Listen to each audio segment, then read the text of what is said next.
Per table, right?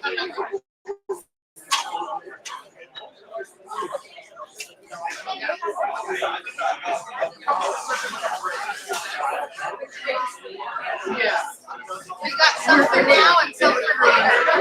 Oh, I definitely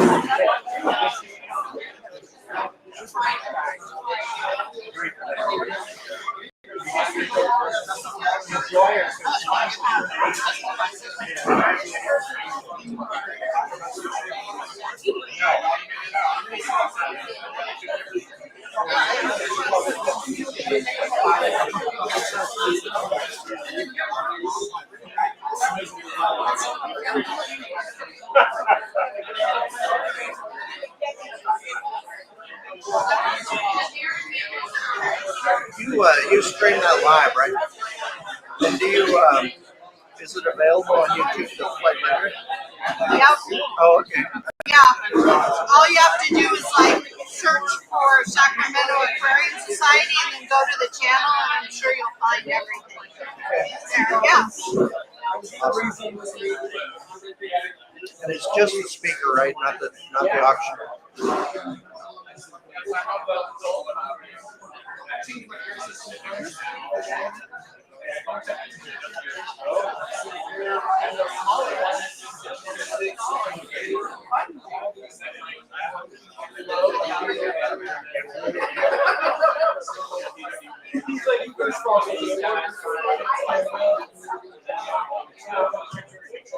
Can everyone hear me okay? Yeah. If we want to all find our seats, we'll go ahead and get started soon.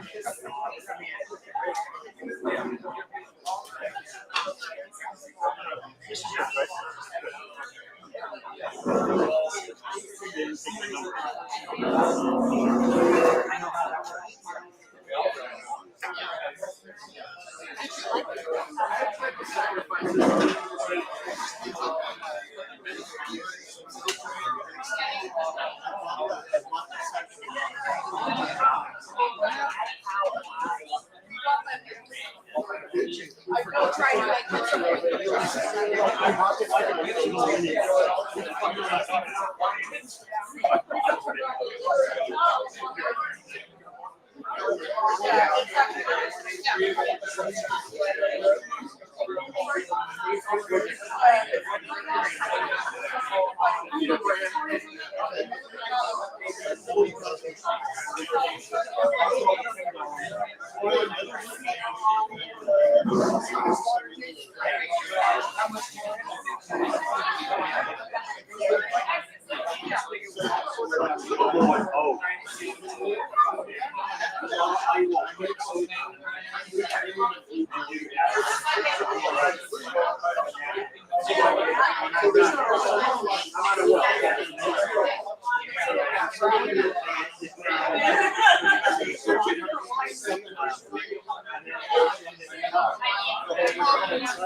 All right.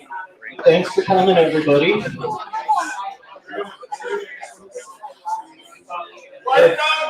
If anybody needs extra chairs, see Nico. He's got chairs.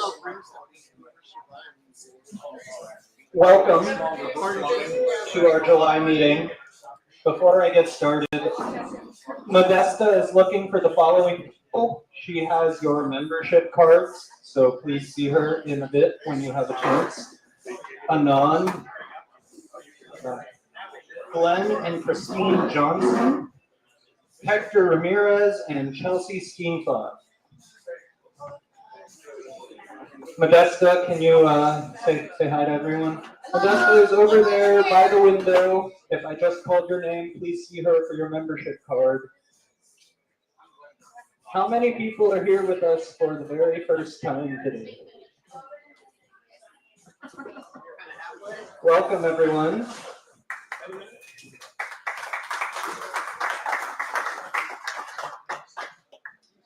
So we'll go ahead and start on my right side over here and work our way around. If you want to real quick tell us your name, where you're from, and what you keep. Think so?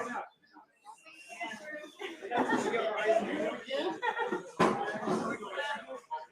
my name is Carlos Rodriguez, and all I really have is rice fish and single L333.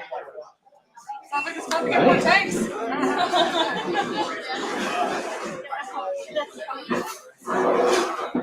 Who is next? Saw some hands over here.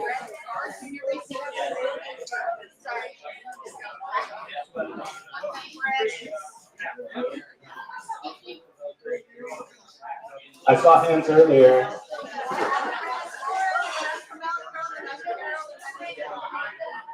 Welcome. I think I saw at least one more hand, if I'm not mistaken. Hi.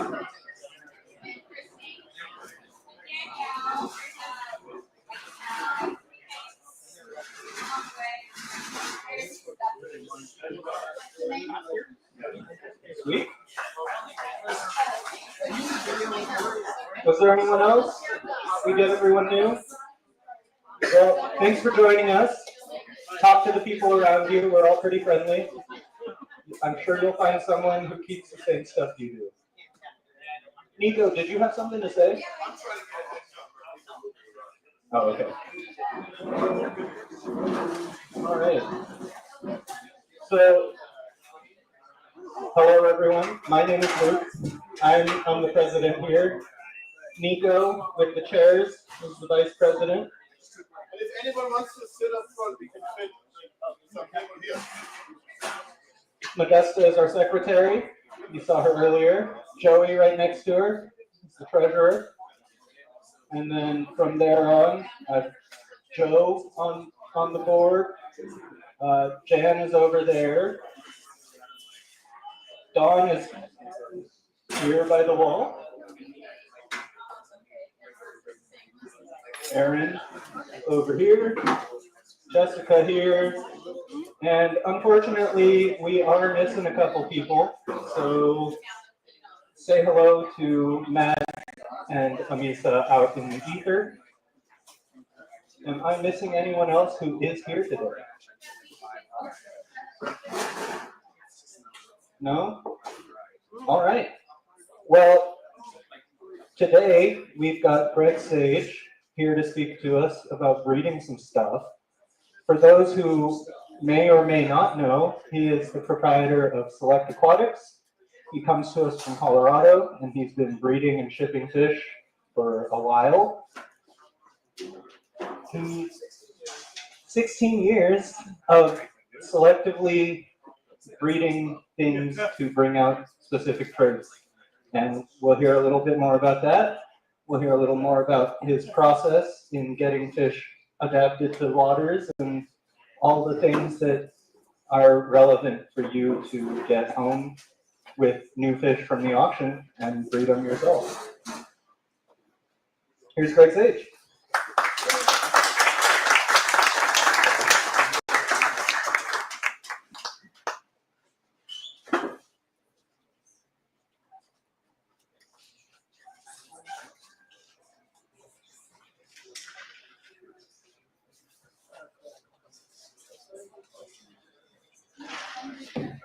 How we doing? Cool. Everyone can hear? Hello, everyone. Thank you for coming. Thank you for inviting me to speak to your club. I am originally from Sacramento, so I lived here for about 8-9 years. I had to leave in 2000, and so I'm really enjoying my time back and getting to meet lots of people. I'm gonna turn this down just a touch.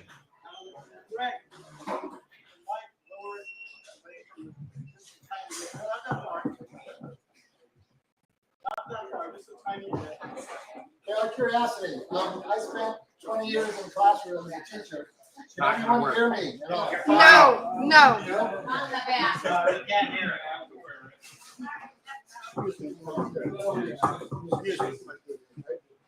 How's this? Okay, all right, cool. All right, that's better. Tonight's talk is on selective breeding.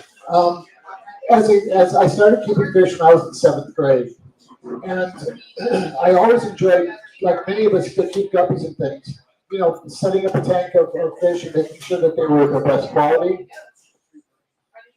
It's reversed.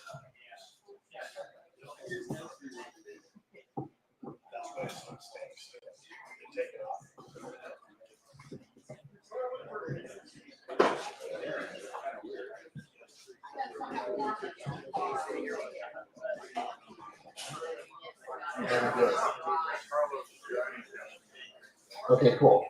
All right. So hopefully that's the hardest thing that happens to me on day to day. So anyway, I had a number of tanks. When I was in 7th grade, I was a weird kid. I had like 10 tanks in my bedroom. And, you know, it was a very odd kid. And I was selling guppies to local pet stores and such.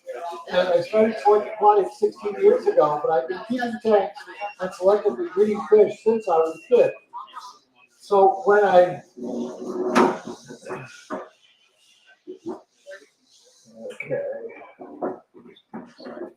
So I've become known for introducing about 6 or 7 morphs out to the hobby of things that I developed myself. I have another morph that's coming out we'll talk about tonight that I'll be releasing this fall. Many of you know me from the Green Dragon Plegos, which I sold about 2,000 of those out to the hobby. And so I'm not carrying them any longer. One of the things I was doing with Select Aquatics is that I was the chairman of the ALA for 4 years. And so I got a hold of what I called the low-hanging fruit, the fish that everybody wanted. And so I developed them out and built them out as the hobby started to change and the conventions and the shows became less able to buy fish at them and such.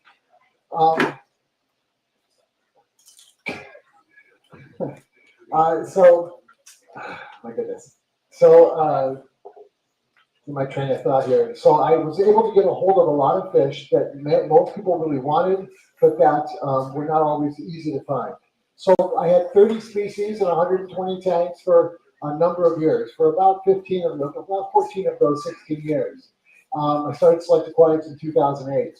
So when I released about 1,000 of those fish out to the hobby, then I would move on to other species so that the hobby had species well represented. So I worked through 47 different species at Select Aquatics since I started. And so when I shipped a couple thousand out to the hobby, and I know that they're solid out in the hobby, then I would go ahead and introduce some new species and keep them going. Right now, after many years of doing this, I've been cutting back on the number of tanks. I had 120 tanks for years. Now I'm down to about 85. And where I used to have 30 species at a time, where I used to keep 15 available for sale all the time. I now am working with 8 species, and let's say about 85 tanks, so I can have 20, 30 tanks of each species going to make sure to build the best quality and send the best quality fish out to customers. So what I want to mention about selective breeding is only a few things that I selectively breed. I don't selectively breed everything. I've never crossed populations. I've never crossed species. Most of the fish in my fish room have been there since about 2004. So I don't introduce new species to my room if I can help it. And so what I've generally been doing is line breeding, and we'll go over and do some of the basics.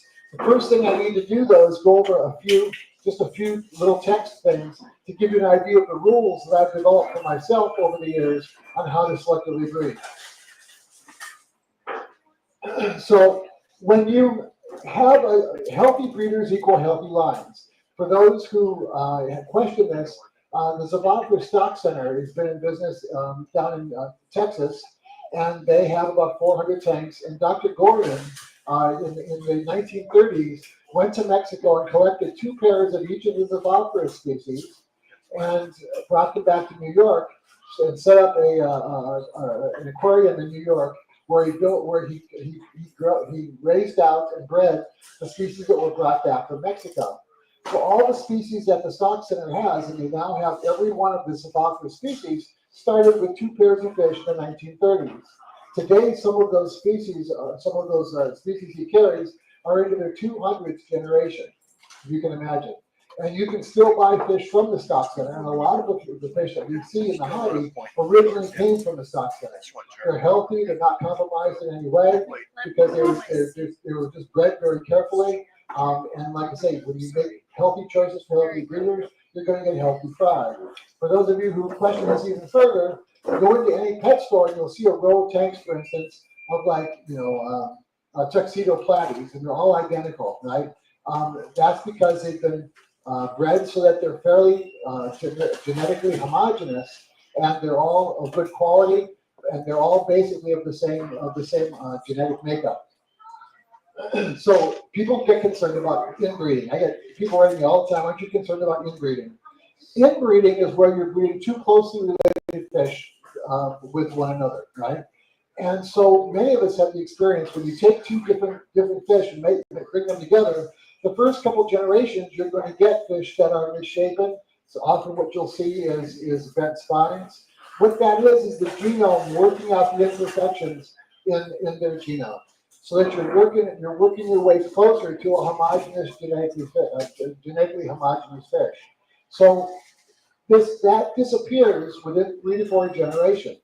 So you're not weakening the line, you're not destroying the line, you're not causing the line to deteriorate. You're simply cleaning out the line of various traits that are in the genome that normally wouldn't be expressed, but that you're forcing to be expressed because you're forcing them to breed with closely related individuals. But that passes by the 3rd to 4th generation. So at that point, then you end up with fairly homogeneous fish that can be kept going, very robust, very healthy, etc.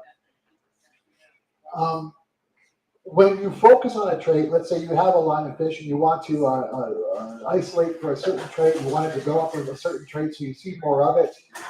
Just like many of us here have dogs and cats, right? When dogs were first domesticated from wolves, they found out that the gene that's responsible for the domestication behavior, which is basically a postponement of the juvenile form of the animal, so they never enter their adult form, it comes with secondary traits that are linked to it. So you have dogs with floppy ears and curled tails, which are both the result of breeding for an animal that behaves a certain way. So those are traits that are totally unrelated, but they're linked to one another when you choose for one, when you're looking for something. With fish, that works very similar. If you have a fish that you like and you want to develop it into something, one of the first most commonly linked traits that you don't want will usually be that your young will be undersized. That's really common, that's normal. What you do then is you pick the best of those fish, even though they're smaller, and then you breed them out and gradually increase their size over time. And I'll show you examples of that tonight in fish that I've developed at Select Aquatics.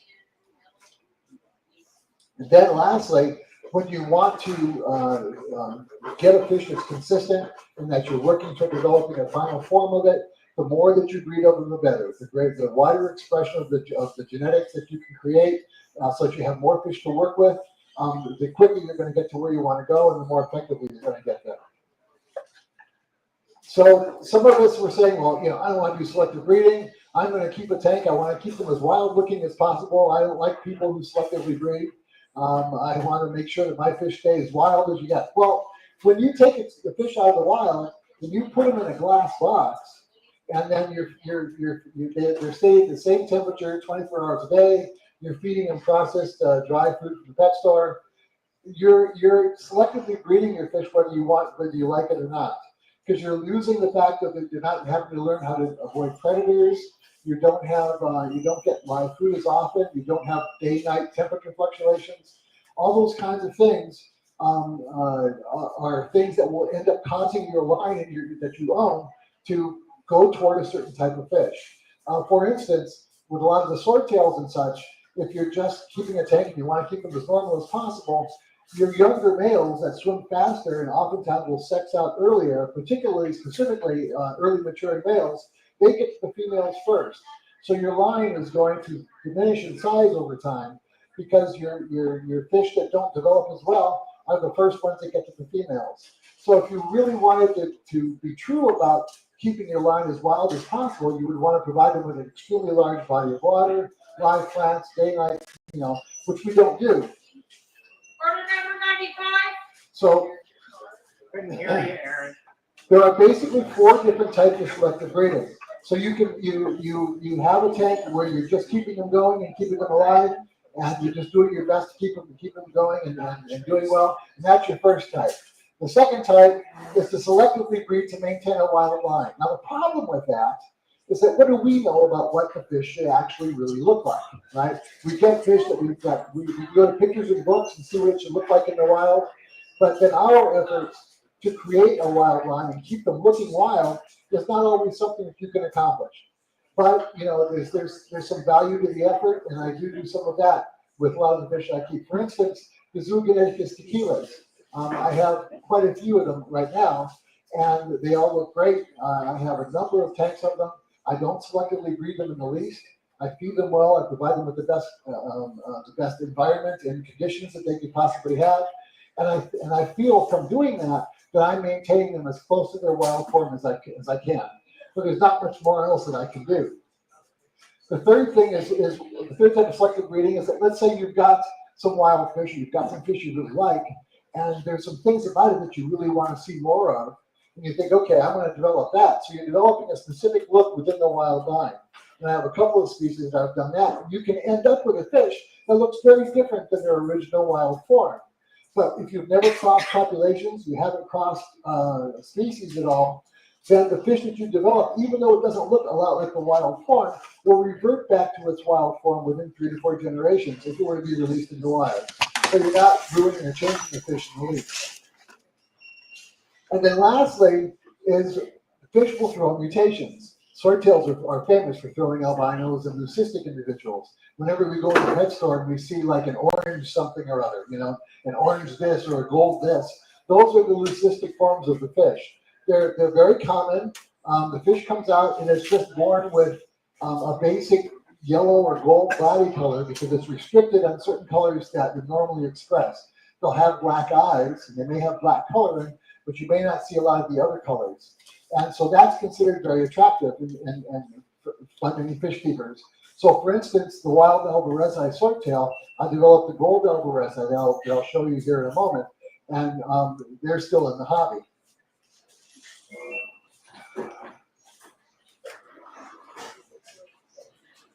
So there's 2 ways to selectively breed.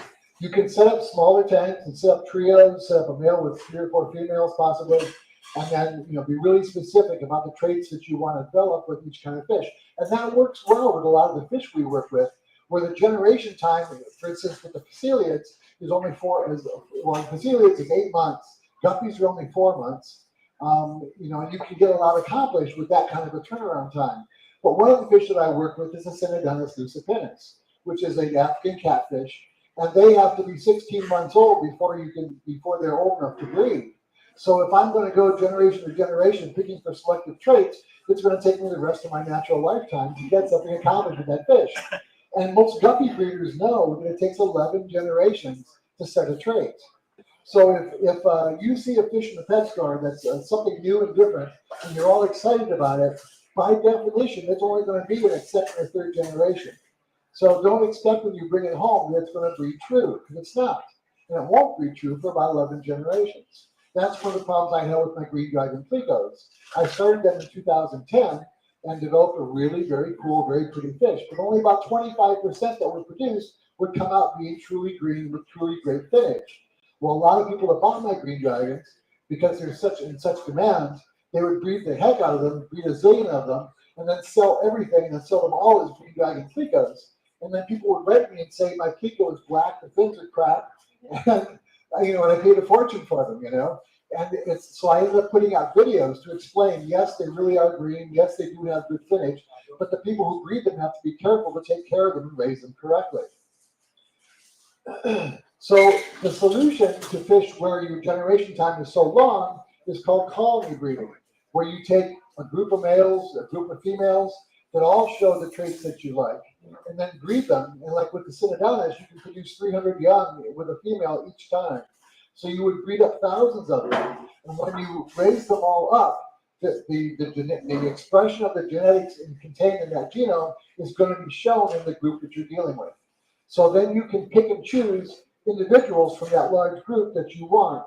That will save you a tremendous amount of time from going step by step, generation by generation, by working with, say, one male and two females. So when you breed them in very, very large numbers, you can often accomplish the same things, but in a shorter period of time. So when you want to start off selective breeding, basically you need 4 tanks. So this is a case of where, let's say you've got a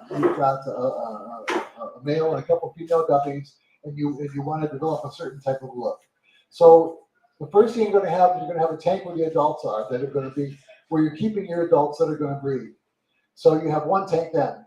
Then the females become gravid. They're about ready to drop their young. So you take the female and you put her into a second tank, which is a birthing tank, right?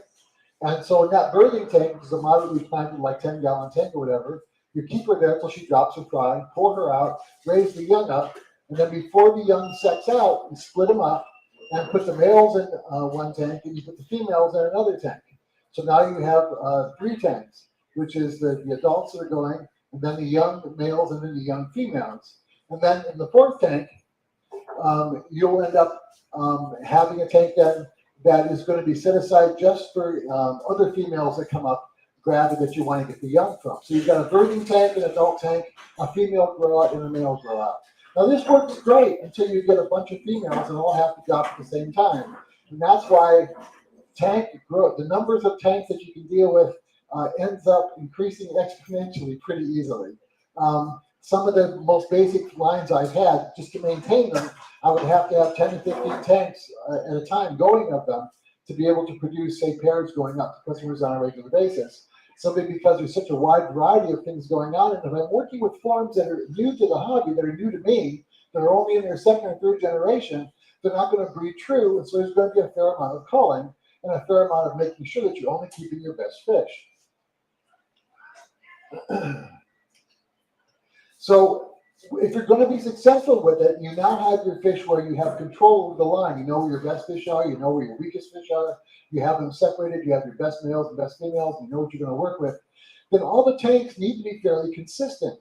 So that one tank, you can't have it where, well, that tank produces really good males because the males really do well on that tank. That tank produces the fried raw great. And that, you want to have them fairly consistent. So what I do is I provide a single layer of a 1/4-inch pea gravel on the bottom of the tanks, and the way that I come to that is with chicken wire, and I'll go to Home Depot and buy like a 50-pound bag of pea gravel, and then run it through this chicken wire, and then put it back in the tank, and then that way the substrate that I'm creating doesn't hold on to debris, doesn't collect any organic debris in the tank, so I have control over the amount of mold and organic material that's collecting in the tank. So what I do is I go in with a net handle, And I have box filters in all the tanks, similar to those 2 box filters there. And then it just pulls the debris that gets stirred up on the bottom out of the water and keeps the tanks consistently clean across all of my tanks. I experimented with making homemade box filters, like that one with the Home Depot paint cup behind it there, full of gravel. The problem with that is you can't tell how dirty it is. You can't keep an eye on how much debris it's collecting. So it looks great all the time, but for all you know, it could have anaerobic areas in it. You could have really a lot of dirt and stuff in it, and so you wouldn't know it. So I ended up getting rid of those because they were inconsistent. The box filters are great because you can see how dirty they are. I change them about once a month, and they work really well.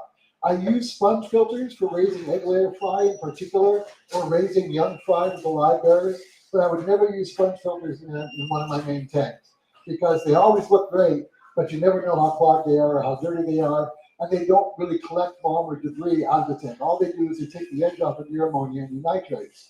So you want filters that remove debris from the tank, that remove organic foam from the tank.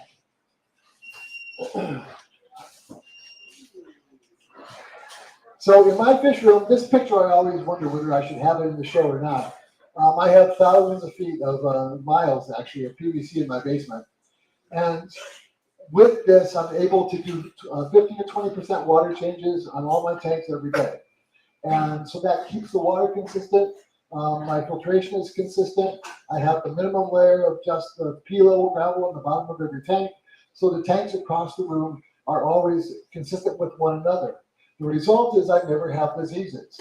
Now, when I first started doing this, people said, come on, really? You never have diseases? And at the time, I always used to say, fingers crossed. Well, I've been doing it for 16 years now. And if you keep your conditions good and the fish are being fed well, your temperature is good, you're not going to run into infections and diseases and various things. If you're not introducing new fish to your tanks, you're never going to see a parasite. Parasites just don't create themselves. You have to have a parasite introduced to your tank. I answer emails every morning, usually 20 to 30 emails from all over the world, people who write me with aquarium questions and all of that. And so everybody, when they see a problem with their fish, they first suspect parasites. It's like, no. If you haven't done anything with your tank and it's been consistent up to this point, that's not the first tree you should bark up, right? So this PVC system is proven to be extremely dependable, and it's been great. You can write me about more information on it. It's not necessary. I didn't have the system for the first 3 years I did this, and it all comes down to how many tanks you're keeping and how much work you want to put into maintaining your tanks. So I have the room divided up where in the groups of 20 tanks apiece, and every 20 tanks runs through one of these sumps. And so the water enters in on the right. That's just the Home Depot lake grade material, with some sponge attached to the side of it. Water runs through it. It's pumped back out on the left. The floss, the right hand side is filled with just filter floss, and I probably change those guys about every 2 months. So it works out that I have a number of filtration variables going on with all of the tanks. So when you,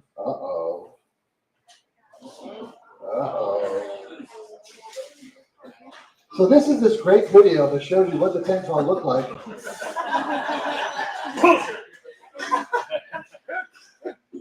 Help? Oh, here we go. Here it is. It's glitching on the video.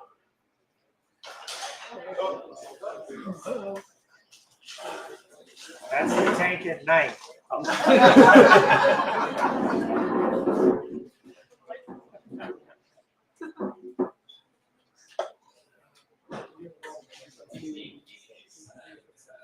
Did it work with the other slide? It's not the slide.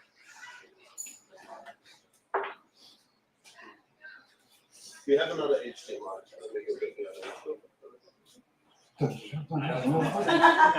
Interpretive dance, very good. That's right. That's right. Yeah. What do you do with the fish that you breed that nobody wants? Depends.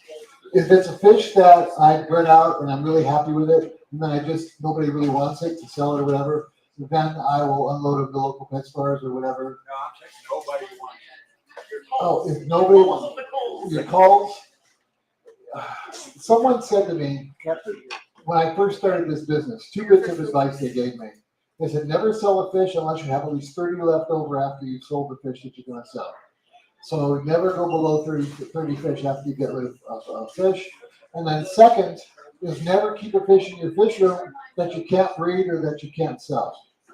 So basically that means you're going to call anything that doesn't have value to you as something you can sell or something you can breed. When you're running an operation that's trying to make a profit, that becomes really important. Most people can't even afford to have a tank of their favorite junk fish just to keep it going. And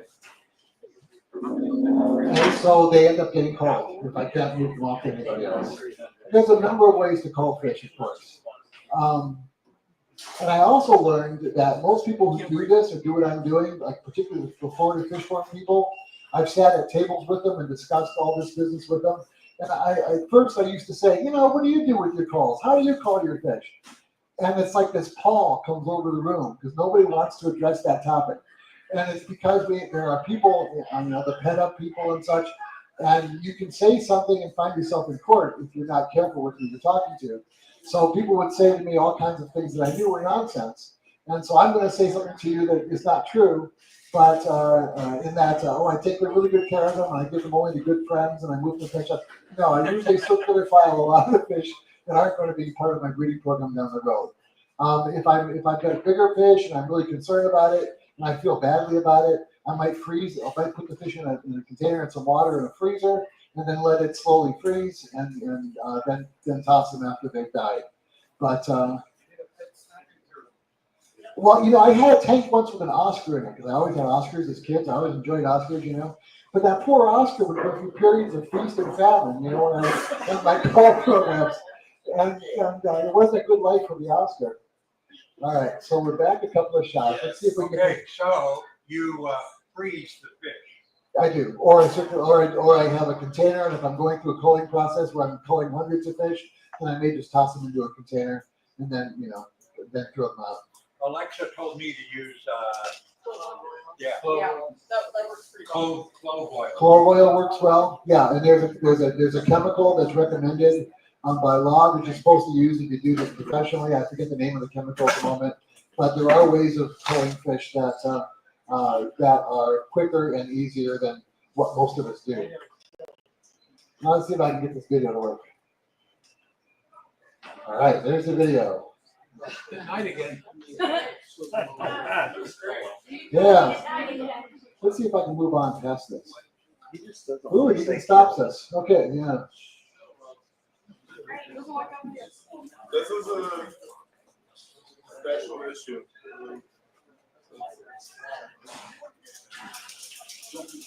So I don't think it's the core.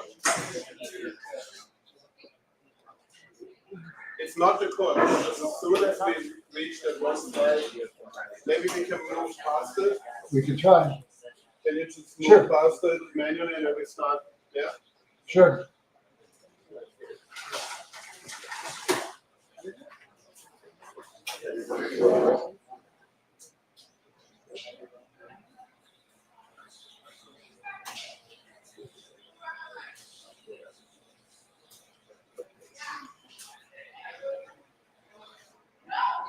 Okay, so this is the next section. So now that we've gone over the basic rules for selective breeding, I have sections on each of the fish that I worked with and how I developed them. The albino alvarezi, actually I had the Ziphophis alvarezi, a really cool swordtail called the blue swordtail, very common in the hobby. It was also well known for throwing a lot of albinos. And so you would see albinos with this fish very commonly. This is one of them. A better shot is here. Normally, it's not quite wiped out. That area that looks white here is very blue, actually, on the real fish. Just really a great fish. So over time, they started throwing these fish here. This is a leucistic version of that fish. You can see it's got a gold. No, not do that. It's got a gold, not dark gray background, and it also had an extra line that appeared along its sides. So I called it a 5-line Alvarezite. And so I thought, well, that would be kind of cool to develop that fish. But you can see it also has a very wide caudal pedicle. So the caudal pedicle is very big, which gave me the impression that this fish would be very hardy, would breed well. It was not a weak at all fish. So I bred that fish with other females. The females would not show the red stripes. It took me a long, long time to get the red stripes in the females. We can talk about that in a moment. But when they were bred together, they would throw these albinos. Now these albinos were really cool. And they had this creamsicle kind of an orange color to them. And I thought that would be really a great fish to develop. So over time, okay, another video. Let's see if it works. Oh! Oh!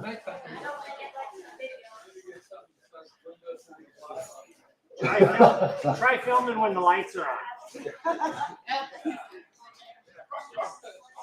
Let's see. Yeah, it's really just if we go to the next slide, it will probably. Let's go to the next slide. Which one is it? This one here? No, the next one down. That's the video. Yeah, that one? Right. So the thing with those albinos,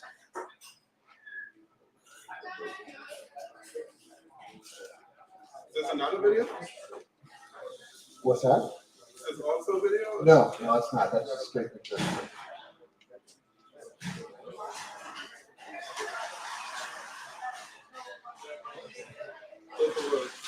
Okay, so we're going to start from there then? Yeah. So that last fish I showed you, that was a very, very poor quality picture, was when I was breeding those 5-line fish to one another, they produced what I considered to be the first true gold Alvarezite. But it was very small, it was very undersized. Its color wasn't very great, but I could see that there was a lot of potential in it. So over 4 years of generation to generation, in a case of going trios and quads at a time, then I was able to build up the size and produce a gold Alvarezite that looks like these guys. And they're actually larger and more robust than the original Alvarezite were, which kind of surprised me because they started off being an undersized mutation. But if you work on it and develop it, you can actually get them going. Now, I've been doing this talk for a number of years, and oh, it went out again. It also says the battery is running low. Can you plug it in? Yeah, should be plugged in.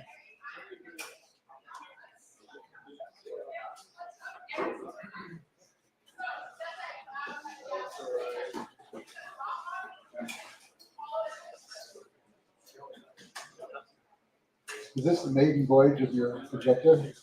Yeah. Ah. But I mean, your computer's plugged in, but your computer says the battery is low, so I don't know how that can be. If you have it on a USB, oh, that was it, I think. Your video is as good as my fish breeding. What slide will we have? That one will work. No, go back up. Well, okay. This one? The where we just were. The sleeping catch that. That's just the picture. Yeah. I don't have a good one back, but no, it's okay. No. You can try it one more time, otherwise you can show it like this. Somehow when we put this on full screen, it doesn't show. Oh, okay. I think it has to do like, yeah, these slides show, but this one doesn't. Okay, let's go to the next slide then. So if you want to just click through like this. Okay, we'll keep going to run into problems again.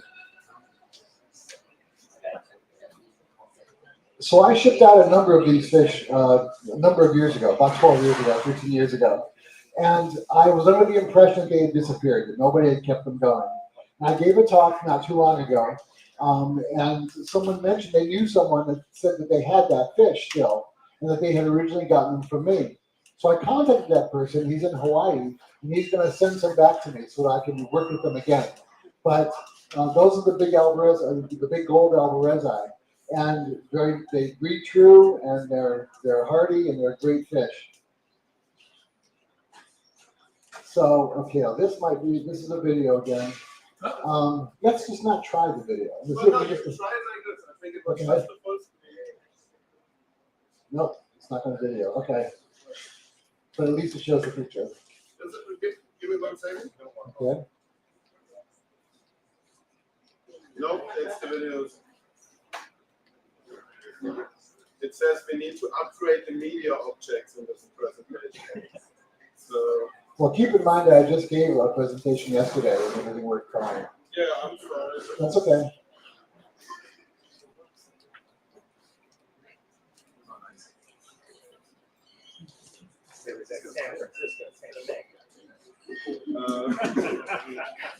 Don't know what's going on. Probably it's like.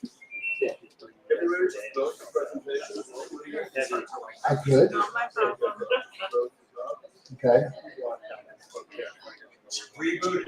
Yeah. That's what we're doing. Yeah.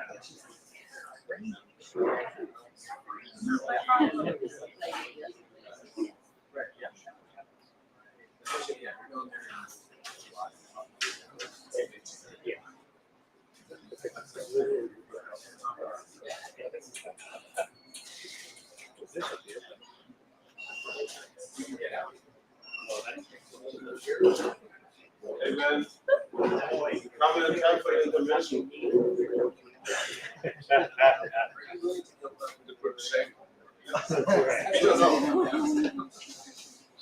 Do you have another projector?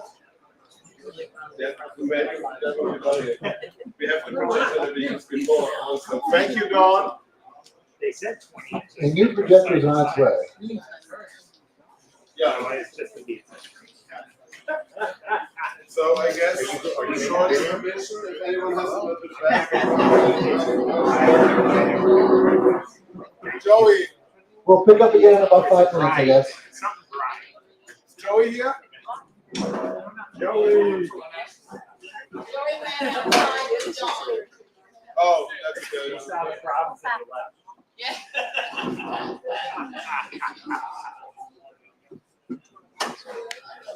Say hi, everybody. Hi, everybody. Hi. Is this year 30 yet? We're all in the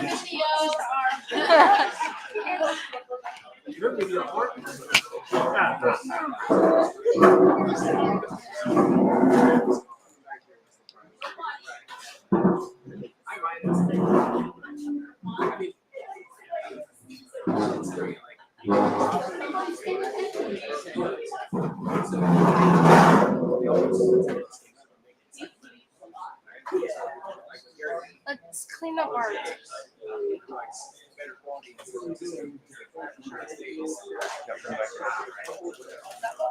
So I was, my head didn't turn that way, so I'm looking at you by talking to you. Right. Oh, yeah, weird. Makes sense to me.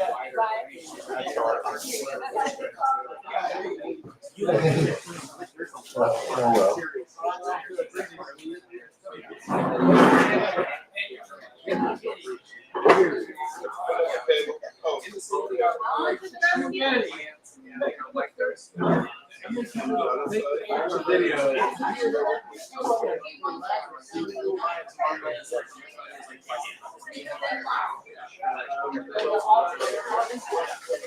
Dry.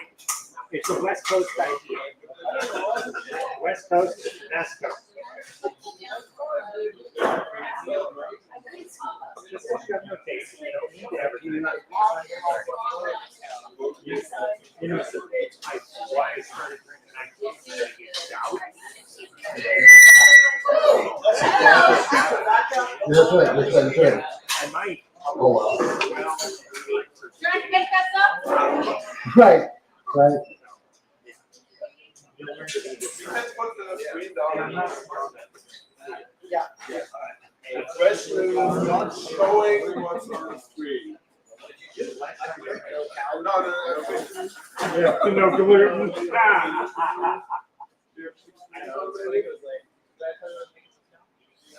You were like getting into it last time we spoke. Yeah. So,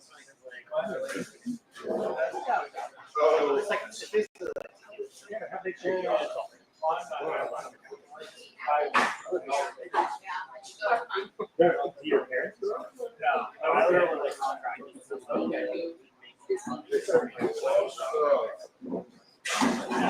So much of the last year. We're selling it. 1,000 years ago, we took the train and got it everywhere.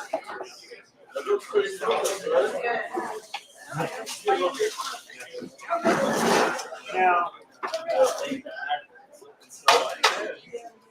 let's just see if there's a Okay. try. All right. The next one is a video.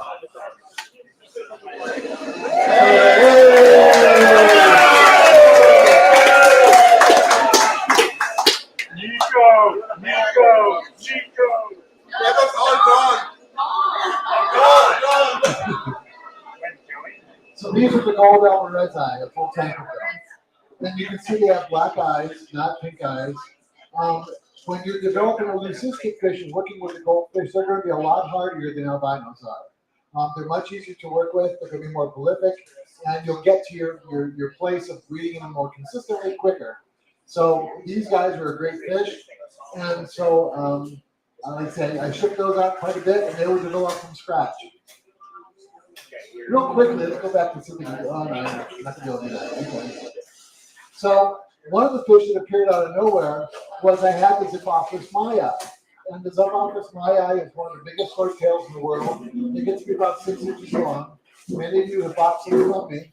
And I ended up in one, I was breeding them by many, many hundreds. And I had one show up with a high fin. So it was like, oh my goodness, I'm Thelma Simpson all over again in this 1955, right? Because she had that happen with the Helleri. And today, all of our high-fin Helleri come from her original strain. So I developed these guys out for a while, but they were very difficult to breed because the dorsal fin was very inconsistent. It would show up in a variety of different ways. And it was a case of where it would take me 30 years, as it was for the Helleri, to get them consistent to where you could sell a high-fin Maya with any regularity. I ended up giving the line to Clap Saddle down in Goliath Farms in Texas, so he was working with them and building them out.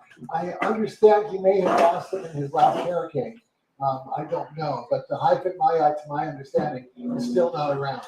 It's no longer around. But I had them for quite a bit, and that's what those guys look like. I'm still moving on. Very, very cool.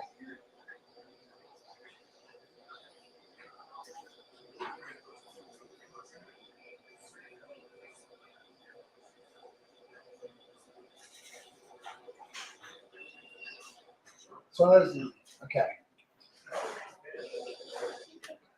All right, so the albinos that I mentioned earlier, there's a video attached with them, we can't go back to it.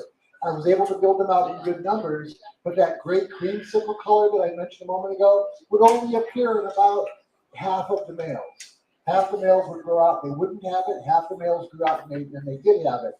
And they were very difficult to breed. They bred very infrequently, but the spawns were not very large.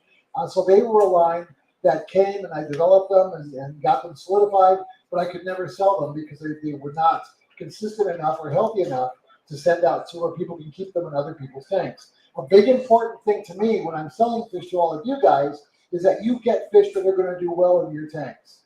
I'm the last person that's ever going to raise my fish in RO water and feed them all kinds of foods I know that you guys aren't going to feed them, and then ship them out to you and have them last 2 weeks in your tanks.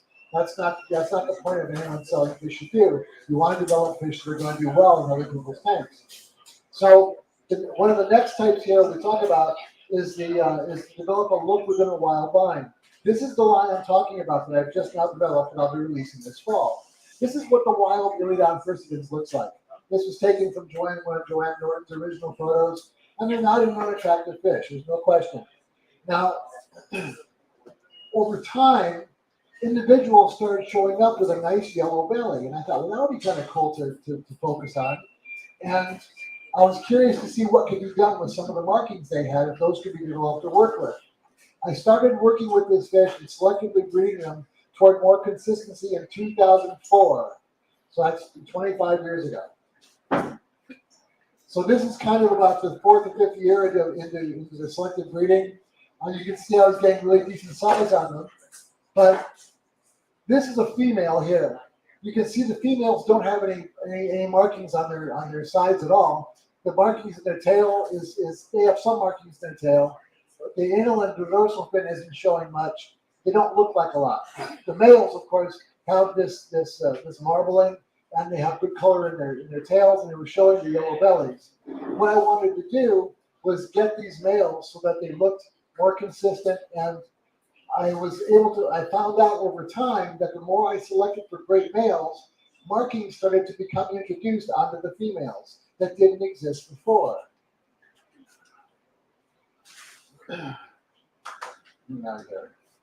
So here's an example of the male, how the males came along after a little while. For those of you who are not used to working with Cadids, they don't have a gonopodium. They don't breed like companies and sort of dragonflies and mollies. They breed entirely differently. Now, how they breed, the books all tell you how they do it. I've read them a zillion times, and I just cannot figure out how they do it. I've never seen it done. I watched and tried to figure it out, but the story is the males have a little notch at the bottom of their anal fin, right? And that little notch identifies the males from the females.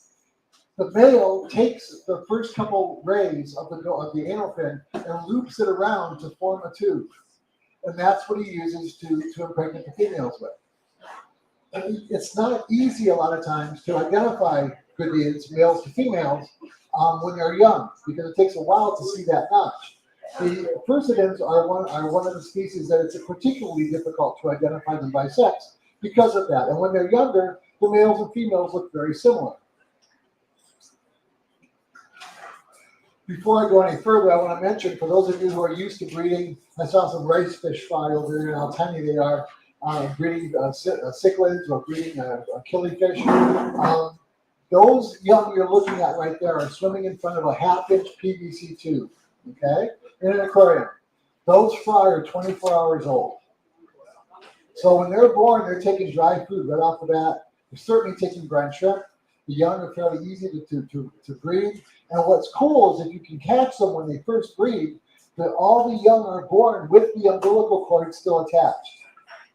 So with fish, the umbilical cord is called a trophotanea. And so that trophotanea will stay there hanging off their bellies for up to 36 hours, and then it falls off.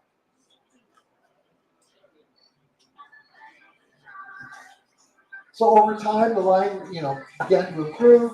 I started getting some nice markings and some nice fish.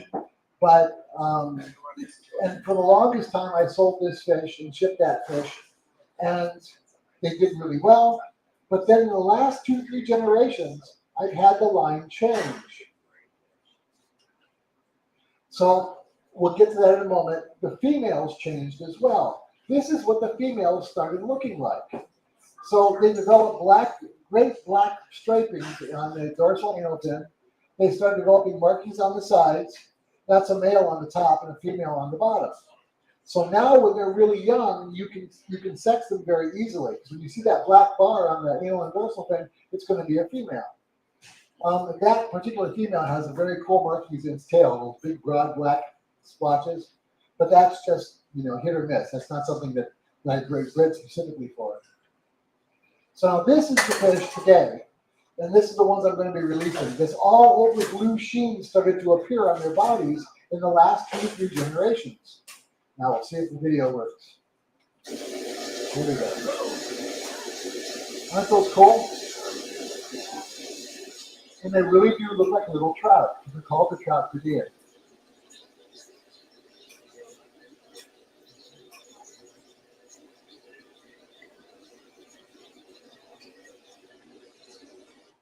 So that's what the Furcidans look like now, and I've got a number of tanks of them, and I'm going to start selling them in young pairs this fall.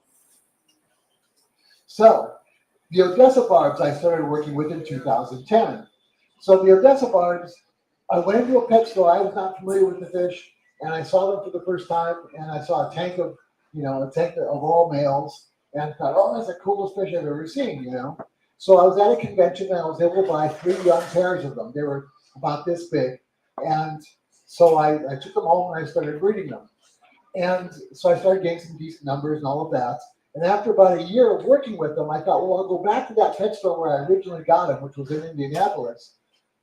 So I had to go back there for a speaking thing. And so when I was there, I made sure to go into that pet shop. And I said, hey, I bought some Odessas here a year ago, and they were really great looking fish. And I've been breeding them, and I'd like to get some more from you so I can cross them with the fish that I bought originally. I only bought 6 fish, and I want to get as broad a genetic base to work with when I first start breeding these fish. So the guy looked at me and he says, you've got that fish? And I said, well, yeah. And I looked around the store and couldn't find them. They didn't have them anywhere. And I said, where are your Odessas? And he goes, well, I don't carry them anymore. I said, why not? And he says, well, the growers wanted more for them than the wholesalers were willing to pay because only the males were sold in stores, and they had to be 8 months old before you can sell them because it took that long for the males to develop the red stripe. So what they were doing, they took the line and they allowed them to just become very mishmashed. They didn't select anymore for the color of the males, and the color of the males diminished tremendously. And so they were able to sell both males and females together again. So now when you go in a pet shop, all you see when you see Odessa Barbs are really poorly colored fish. You might have an occasional male that has decent color in it, but it's not very common. And they're able to get their profit back because they can sell both males and females. And they can even sell males at a younger age. They don't have to be fully colored because they're not selling them for the red color. So he says, hold on to that fish and breed it because you're the only one that's got them. And I said, really? He said, yeah. So I started breeding them. And now these guys,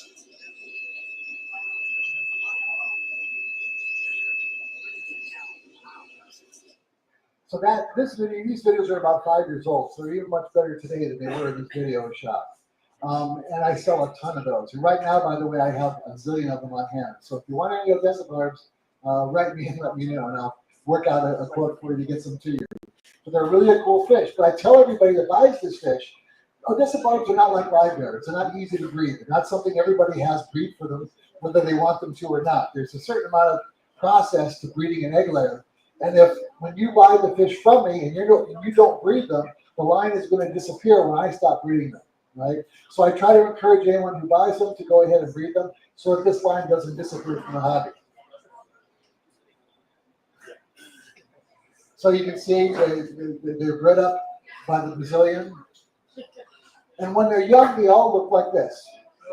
So the males and the females are perfectly identical. You can't tell them apart. I've tried by looking at body conformation to ship out fish thinking this is going to be males and females, and I always screw it up. I never had people complain that they grew out and ended up with all males or all females until I started trying to make sure they received even batches. So now I chose them randomly, and you'll always get at least 2 or 3 males and 2 or 3 females. So they all look like that when they're little, and they're shipped at that size.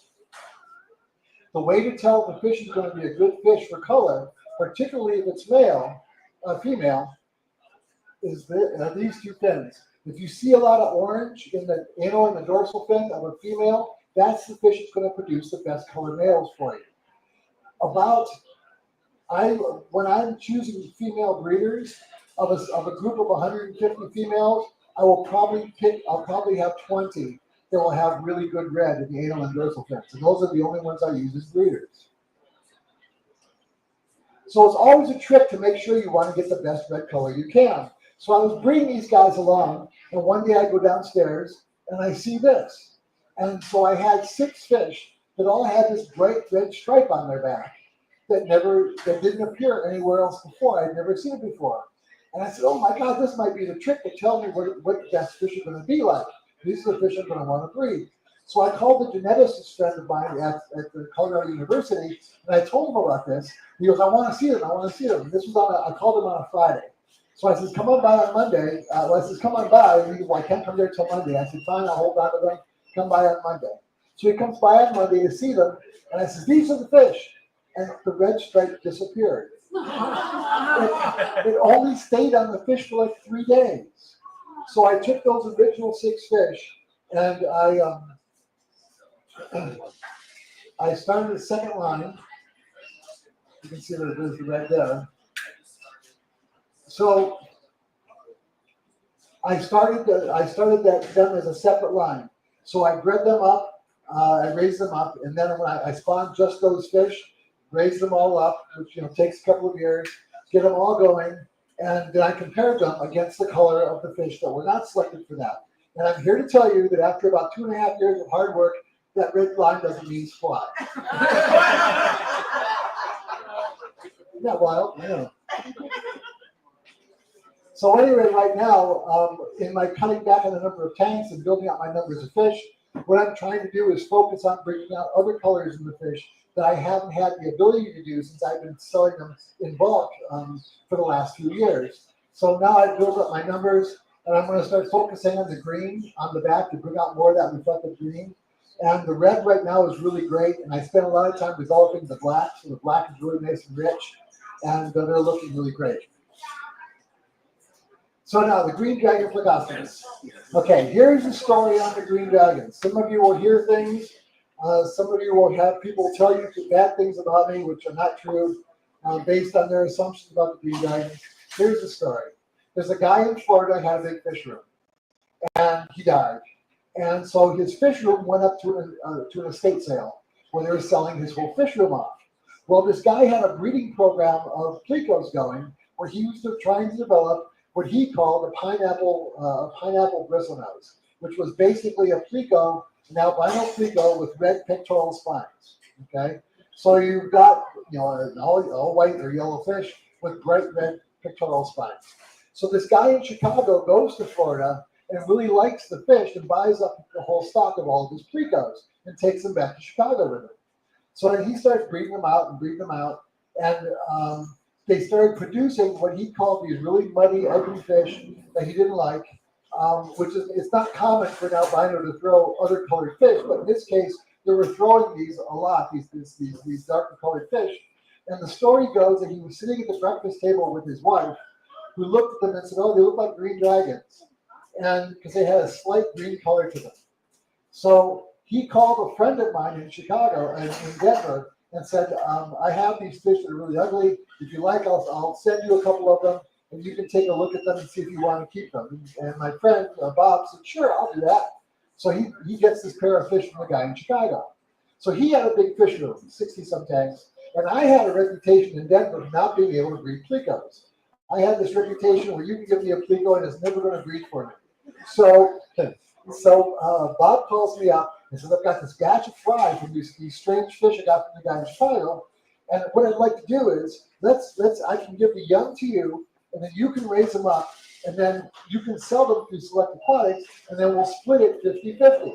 Okay, now we won't get into the ethics of my raising up their entire lives and feeding them, and then splitting the cost 50-50 with him, but I really wanted to work with the fish, so I went ahead and I raised them up. So he gave me 250 young. Of that 250 young, the majority of them were short-fin fish, and the majority of them were black and were really dark brown. And his thing to me was like, this is the greatest fish. It throws every kind of fish you can imagine. It throws calicos, browns, blacks, albinos, short fins, long fins. You couldn't get a better fish than this. That was his approach. I look at it and I'm thinking, this is a horribly hybridized fish, and hopefully I can tease out of this something that looks nice and that's consistent. So I raised the fish up, and I ended up with 6 fish out of that 250 that had long fins and green color, kind of, like an off green color. But that was it. Out of those 6 fish, I had 2 pair. And then of those 2 pair, one of the females had really bad finnage, and I couldn't use her. So I ended up with 1 pair of fish I could use, that I could breed. This is the picture of that original male. And so, there's a little bit of green color there. You can see the markings that distinguish it being a green dragon up there on its head. And so when I was breeding this fish, it was throwing all these albinos that looked like they had been injured because they had these really terrible red pectoral spines. I'm like, what the hell is this, right? the fish, they get bacterial infections, or what's the story? I had no idea that there was a long history of somebody trying to develop for that. So the first thing I did was I called those fish, and I threw out all those with the red pectoral spines and started focusing on developing fish that had good green color and good finish. At this time, I had no idea, nobody had any idea that this guy in Florida was actually trying to develop a green dragon, which was a hybrid combination that had been developed in Germany in the mid-90s. And I've been trying to find out since whether the name green dragon was actually used in Germany. I don't know yet. It's entirely possible because the guy in Chicago was a bit of a con man and he may have made up the whole story. But so they've had the name green dragon attached to them ever since I first stopped them. So we couldn't figure out what we had. We knew it wasn't a standard bristlenose. And so my fish looked like that in the top pictures. And so it was clear because of those hardwired white tips on the tail that the L338 was one of the fish that's used in the hybrid mix. From conversations I had with people that I've had with people over in Germany, with people that I've had in Czechoslovakia that work with this fish, and a scientist in Australia who I've been working with, the four of us going back and forth, we determined that the fish I have are a hybrid mix of the L338, L152, and a good quality albino longfin hobby Clico. When I first got them and started breeding them, they had white spots all over them. The white spots came from the mix of the L152. I never understood why they used that fish in the hybrid mix, but they did. And one of the first things I did in the first couple generations was get rid of all the white dotted fish. I didn't want white dots on my fish, so I got rid of them. So we have people who got green dragons from me the first year or two that I had them, and they'll have white spots. And you know, that I'll tell you, they originally came from me, but I got rid of the white spots pretty quickly.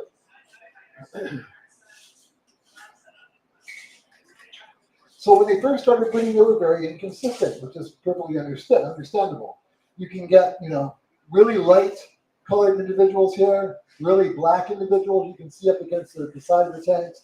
And the finnage was of a wide mix. This looks like a tank already sorted for long fin versus short fin. But you can see that the variety of color and markings is very different.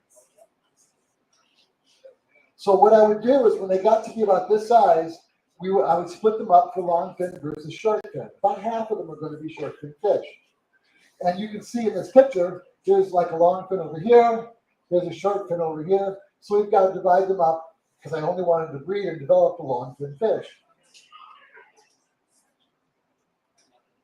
So when we grow them up after the sorting, then we want to develop the green color. This is the most important step. This is what people who bought the fish from me did not do, and why we have a lot of really crappy green dragons out in the hobby. You want to go look for the green color and sort for it. When that batch that I just showed you was sorted up, this is what you ended up with. These are the greener fish. Now, why they're looking green ties back to what we talked about earlier. These are leucistic fish. The green color comes from a mix of their normal brown color and the yellow color that comes with their being leucistic. So when you mix that yellow with their original brown, you end up with green. So you're walking a line as to the influence of how much leucisticism you want in the fish that you're going to be raising. You can go too much yellow, and then they become a very honey-looking kind of fish, you know, a yellowish kind of fish, or you can go not enough leucistic and they become too dark.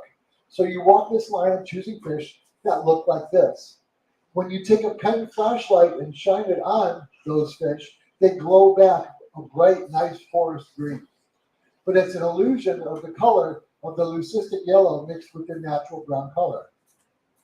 And then the fish on the left would get sold to pet stores for $2 to $4 a piece as just stock of bristlenose plecos. So as I started developing, I started working on the finnage. And so I come out of the guppy business. And so I was an IFPA guppy breeder for about 5 years. And, you know, guppy breeders are really anal about, there's a triangle here, there's a parallelogram here, there's a pentagon here, this has to match with that and all this. Well, I just wanted a honking fish that looked really great. But I did establish some basic rules. I wanted the length of the fish from the caudal pedicle to the end of the tail, to that section, the tail, to be half the length of the fish. And then the pectoral spines, these guys here, would reach down to the caudal peduncle. And then the anal, or the dorsal fin, would reach back. These are the anal fins, but the pectoral and the dorsal would reach back at least as far as the tail. So the fish that I chose and the fish that I sold usually met those minimums. So when you're breeding a fish like this and you're developing them out, you're going to get some really cool fish that are just jaw-dropping. And people who come to visit you say, that's the most incredible fish that I could, ever seen in my life. But they may not breed, they may not live very long, they may run into endocrine problems. There's any number of reasons why you'll end up with some fish that you've developed that are really cool and really great. People come to see your fish and see them, but you can't share them with anybody else because you can't build them up in numbers. For example, this particular fish on the right, look how long that tail is. Isn't that wild? That tells you that in the genome, it will produce a tail that's that long. You can't create anything you want to selectively breed for unless it already exists in the genome. You can't create something. You have to go with what the fish gives you. That's a really important point. If the fish doesn't give it to you, you're not going to get it. You're never going to be able to develop the fish. Some people say, like for instance, my Odessa Barbs. Gee, wouldn't it be great to have an albino Odessa Barb? I would love to have an albino Odessa Barb, right? I've bred tens of thousands of them, and I've never had a single albino. So until I get an albino, albinos are never going to happen. I have heard that they exist over in Europe. I've never seen one, but I've told that it has happened, that it is possible. But if the fish doesn't give it to you, you're not going to get it, and you can't work with it. This is a funny story. I had a young guy write me. He was in high school, or maybe just after high school, and he had a line of guppies.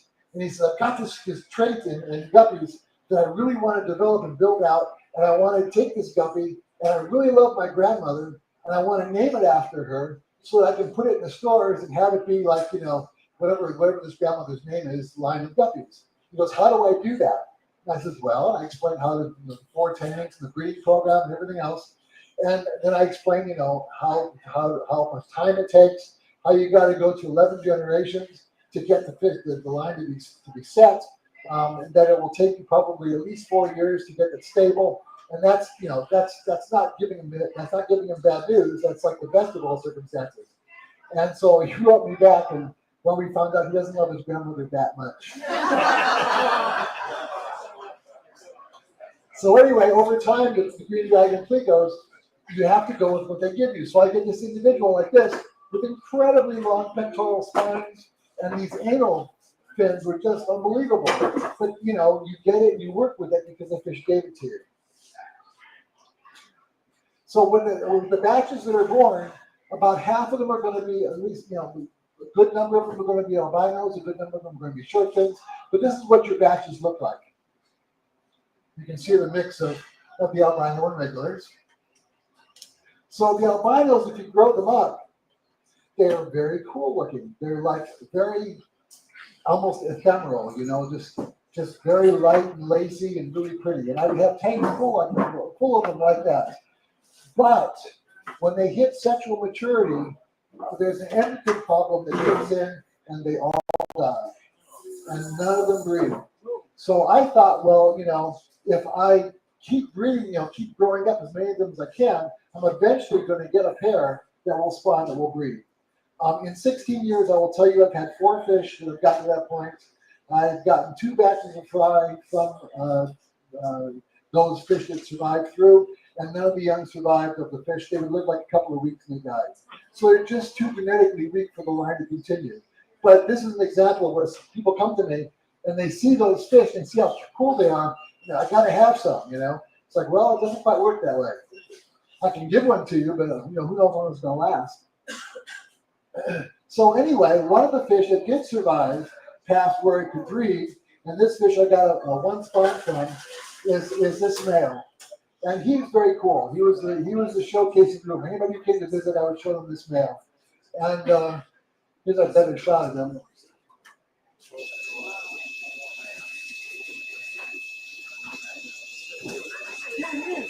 That rack is just unbelievable, right?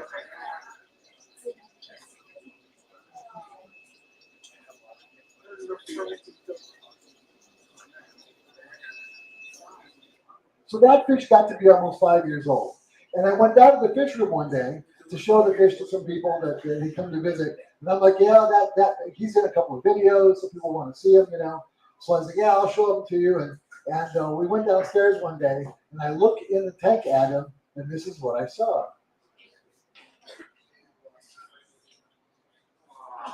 Okay? So, you know, you get that feeling, the pit in your stomach, like, oh my God, I lost this fish.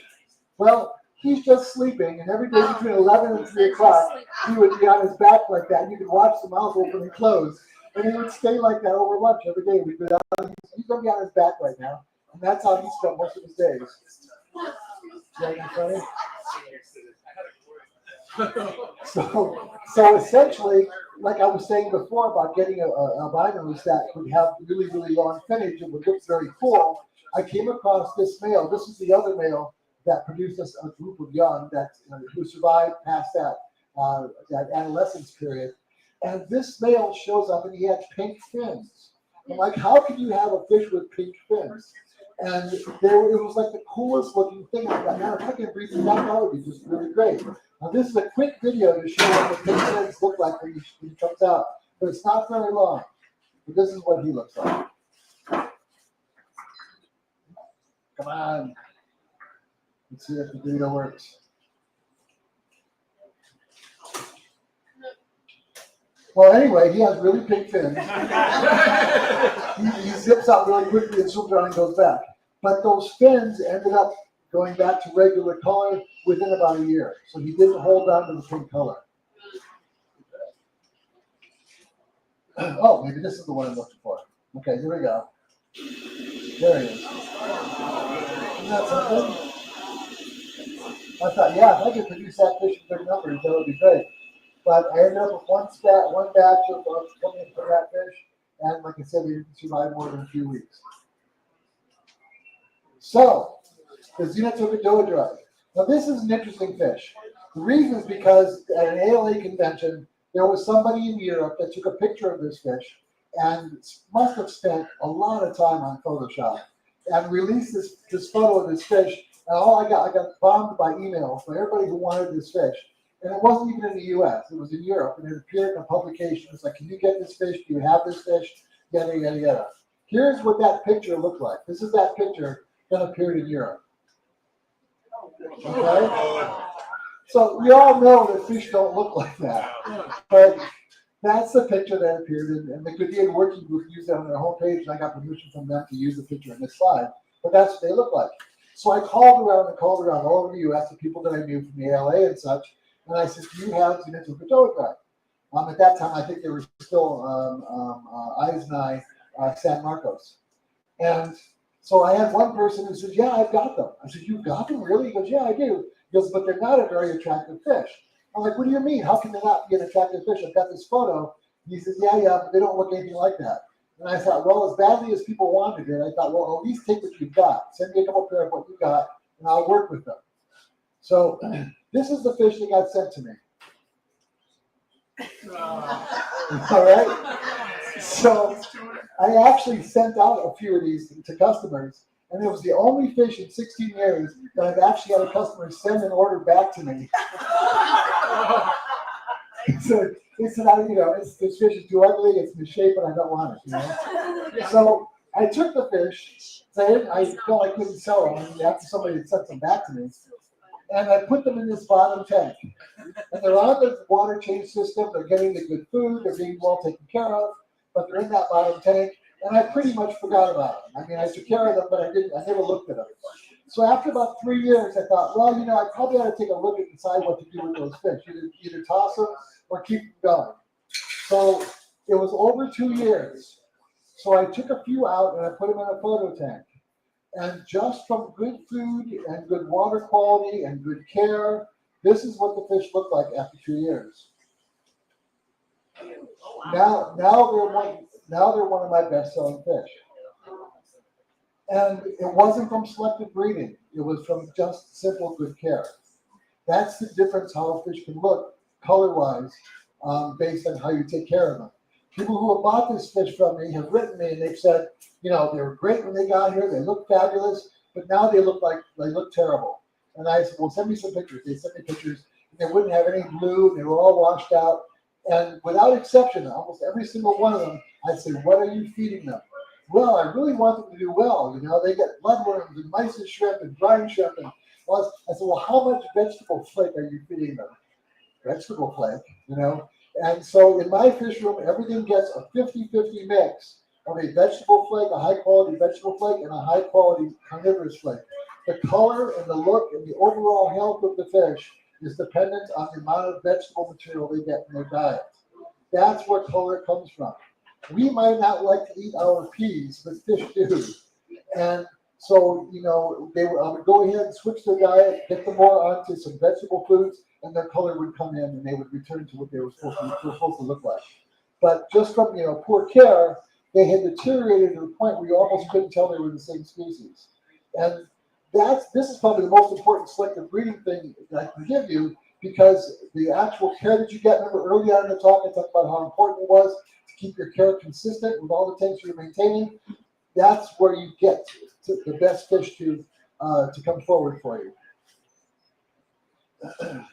Now, another thing about fish that people don't realize is that there are 3 periods of acclimation for fish when you obtain them. The first time is when you acclimate them to your tank. So, you know, what I do is I add like a half ounce of water to the tank they're going to go into, to the water they came in, about every 15 minutes. I do that for about an hour and a half to where the water they're in is the majority water they're going to go into. Then I would take them out of that and then float them so the temperature is the same with the tank they're going to get put into, and then let them go. So if they go into the tank and they adjust to your water that well, that's only a third of their adaptation to your water. The fish are not going to look their best and be healthier even when they're adapted to your water because they were acclimated correctly.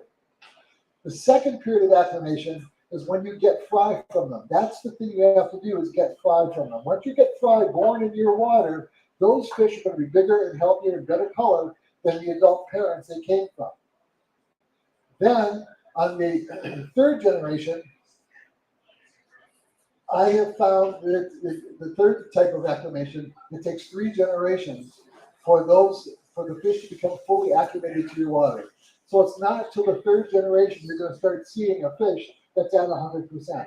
That's why you can't go into a guppy show, for instance, and buy a pair of championship guppies and then take them home and then, you know, keep them for a couple of weeks in your aquarium and then bring them back and expect to win awards with them, because they haven't yet adapted to your water. They're not going to grow out well.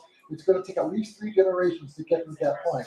In this photo, the pictures on the left, top left, are the Ziphocaris alvarezi we talked about earlier. That's what they looked like about a year after I obtained them.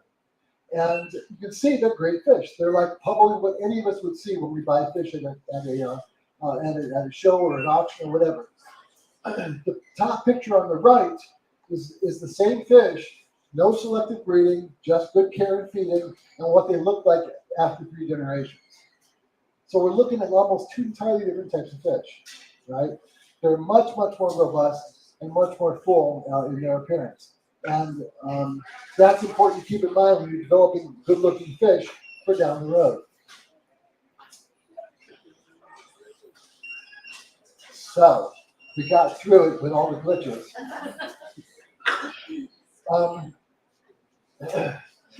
Do you have any questions? Yes. What are you feeding your plecos? The plecos get canned green beans. Okay. I can't get French cut in the bigger cans, so they're just regular green beans. Salted or unsalted makes no difference.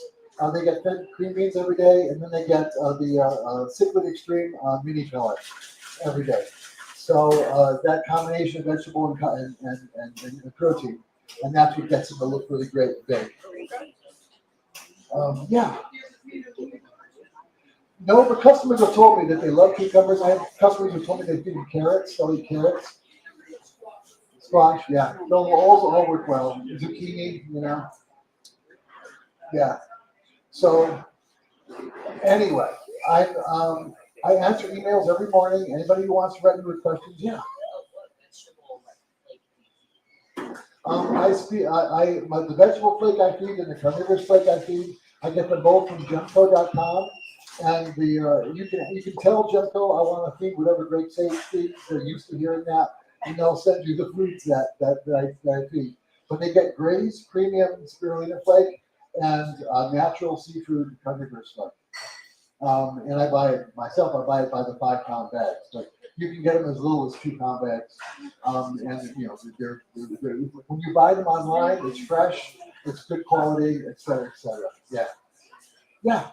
You mentioned before that when you're looking for traits, colony breeding, you get results faster than separating out pairs Right. of small groups. Right. How is that getting results any faster? Is it just numbers game? It's a numbers game because if you breed a fish enough times and get enough young out of it, its genome is going to be expressed amongst all the young that it produces. So, for instance, with the Synogonus lucipennis, where I'm working with a high contrast look. I'm looking for a really dark black circle against a bright white background. I produce 1,000 fry, where if I bred a female and a male and 2 females, I might get 300 or 400 fry to pick from, and I may not see any nice little white ones. But if I breed 1,000, I may have a couple in there that will show the what I'm looking for. And then breed those. Yep, yep. So when you're breeding in larger numbers, a colony like that, you're going to get a wider selection to choose from. Anything else? Yeah. I saw a couple of your tanks were very heavily stocked. Okay. How many inches of fish can you keep in a 20-gallon tank? Well, you know, the inch per gallon rule is not a bad rule. You know, it's not that far off from being correct. I try not to overstock the tanks, because then you're dealing with potential for bacterial infections. And so in a 20-gallon tank, depending on the species, like those furcidids, that I think would be 3 inches long, about 15 to 20 fish would be the top. But they're on central filtration systems going through those sumps. If I was running a standalone tank, I probably wouldn't put more than about 10 in a 29-gallon tank. In a 20-gallon tank, you know, 6 or 8 3-inch fish. Your tanks look way overstocked in that. They are, but that's because they're on central filtration and everybody's on some filtration. Plus, they all have filters in their tanks. Plus, they're getting 20% per day water changes. So with that, I'm able to keep them at much higher stock rate. There was an article in TFH a number of years ago about a guy who wanted to find out how heavily you could stock a tank. So he took a 10-gallon tank and he put a bunch of Hellenised swordtails into it. And then every day he would add more fish. Every couple of days he'd add more fish, keep them fed, but would do really heavy-duty water changes on the tank. Sometimes you have to do water changes 2-3 times a day. They wanted to see how long can you keep a zillion fish in a really small body of water and not have the tank crash on it. Well, the result of the story was that he was able to keep them going for many, many months. It just comes down to keeping your water quality up. And you got to the point where the fish could barely swim around. But as long as you feed them well and you keep the water clean, you're not going to run into problems. But, of course, we don't want to ever do that.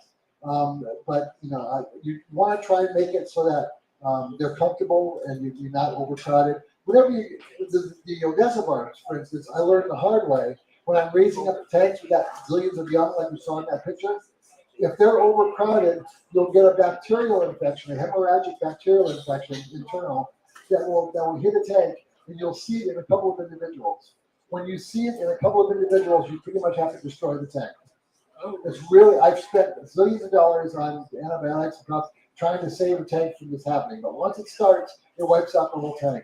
And it's from overcrowding. So when I raise my Odessas, I'm very careful about making sure they don't become overcrowded. In a 29-gallon tank, I probably won't put more than, these little guys, more than about 40 to 50 fish. But there was a time when I would keep 150 in a 29-gallon tank. And, you can do that with heavy filtration. But then when you get that infection, all you see is in one fish. And once it's there, you have to destroy the tank. And so you got to be careful. Some fish have a little overcrowding than others. We've all seen totally crowded guppy tanks. You can do it with guppies, but you can't do it with a lot of other fish. So, you just always keep an eye on it and make sure if you start seeing foam developing on your water line, or you start seeing your water getting at least a bit yellow, then you've got too much organic material in the tank and you have to do a 50% water change and thin out your your tank and then go through your basics to make sure your filter is clean and your substrate is clean, et cetera, et cetera. Yeah, anything else? Yeah. How do you prevent issues from inbreeding in some of these selected strains over multiple generations? How do I? Inbreeding issues. Inbreeding issues are gone by the third or fourth generation once you've removed any of the fish that have deleterious traits being expressed. Inbreeding is just a way to get to a homogeneous fish. You don't have. Someone came to me the other day and said, "Well, what do you do with horribly inbred fish?" I said, "There's no such thing as horribly inbred fish. You can breed closely related fish. That's called inbreeding. That inbreeding process develops a homogeneous line of fish down the road, and that's what you end up with. When you go into a pet shop and see the rows of the half moon platies or whatever that are all identical, yes, they're inbred. Yes, you can call them an inbred fish, but they're just basically genetically homogeneous, and they're very consistent in color and size and all that. So inbreeding is just a step toward getting toward a consistent fish. So there's no need to outcross. You know, you can go out, you can outcross all you want, but every time you outcross, you're setting your breeding program back. Because now you're going to have a whole new inbreeding thing going through where you're going to be producing bent spines and such for 3 or 4 generations until the genetics from that new fish you crossed in is accepted and established with the genome that you're working with. So that makes sense? Yeah. Have you ever bred mud skippers? No, I haven't. No. Do you think you need to have tidal action? Probably not, but it would depend on the environment otherwise. If all your variables are correct otherwise, that may not be necessary. Well, that's like saying you need day-night temperature fluctuations to breed some of these fish. They'll benefit from it, but it isn't necessary. There you go. Most of them are mouth breeders, so it doesn't matter. They're mouth breeders, yeah. I need to read more. So, anything else?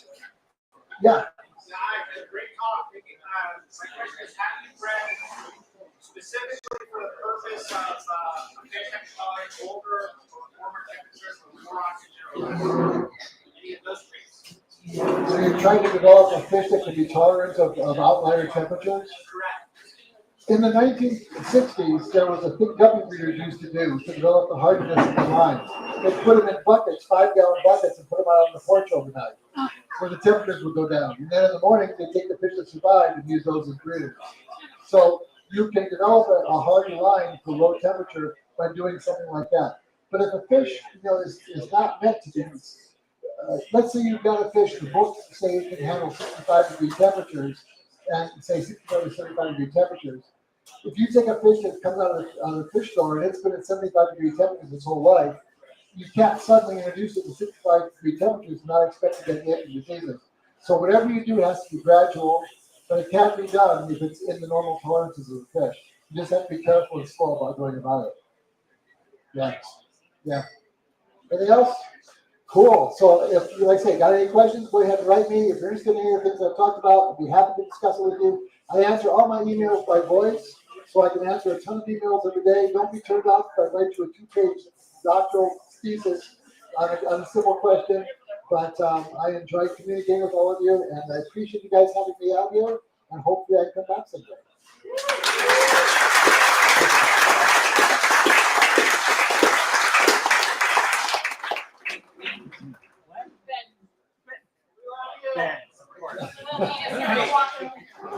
When did we start playing favorites like that? I don't like it. I like it.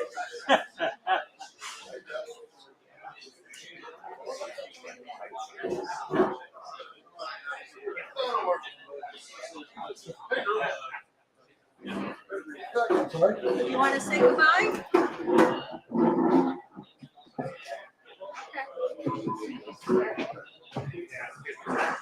Thanks again, Greg. Great talk.